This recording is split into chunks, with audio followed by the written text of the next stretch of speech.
Apa? Bukan main lagi kau nganjing Datuk Salim kau mau? Cocek. Cocek. Salim kunyit kongkang. Salim kunyit kongkang kena tangkap SPRM. Ingat sebelum ni Datuk Salim nyanyi lagu tu kau tak sakit hati. Rupanya kau koyak juga Kau ni cepat koyak lah kau mau. Aduh aku nak tanya kau mau. Ni bila masa Datuk Salim kena tahan SPRM ni?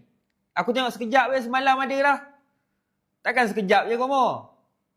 Kau mau, yang kau sakit hati sangat dengan Datuk Salim ni kenapa? Apa masalah kau?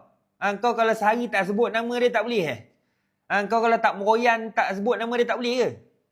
Ke kau demam kalau tak sebut nama dia sehari? Aduh ni aku nak tanya kau mau.